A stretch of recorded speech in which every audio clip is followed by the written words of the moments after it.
how good are you at holding like multiple perspectives in your head at the same time? Really good at it. It's hard, I think, to step out of yourself. For any length of time. You can, I assume you can, if you're talking to someone at work who goes to church all the time. You can look at the world through that perspective while you're talking to them. Right.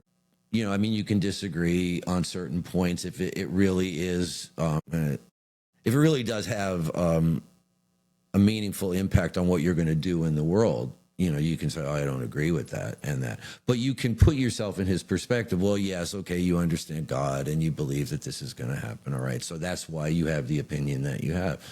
And you can let that go. You can step into that perspective for a little bit.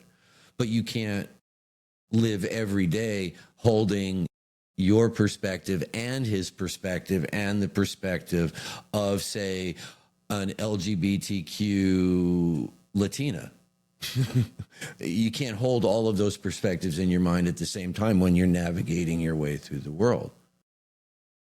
And when you have, at least one of the things, and I'm not really convinced, I haven't really convinced myself that this is the way it is, but I do think about it, maintaining multiple perspectives. And one of the things is that because like on the one side of the debate in the culture wars is we need to get back to our Judeo-Christian Western civilization, enlightenment, rationality. That's the story we need to pick up and keep running with, because that's got us here to this glorious place that we're at. Yeah.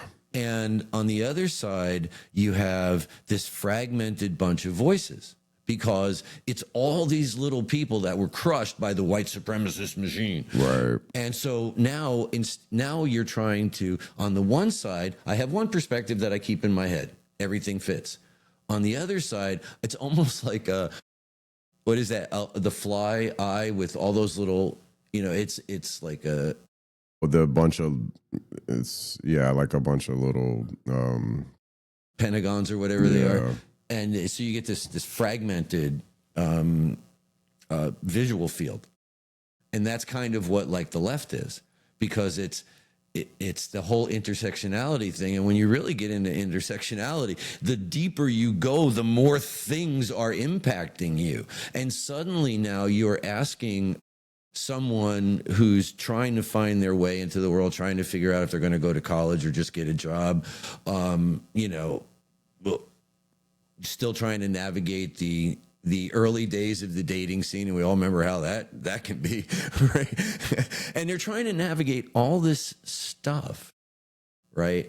And how do I acknowledge all these different perspectives without stepping on somebody's toes accidentally? Yeah.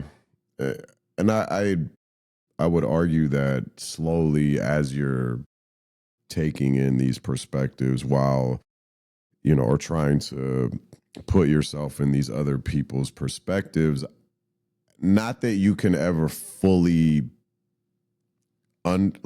put yourself in their perspective or understand, but I think that over time, as you do it, it starts changing your own perspective to where now, you know, I'm not part of the LGBTQ group, but you know, I can understand, you know, like being oppressed, I guess, or the different things that they have to go through, you know. So over time, as you're like talking to these people and you're listening to their stories and like really listening to their stories, you know, your own perspective starts shifting to where, yeah,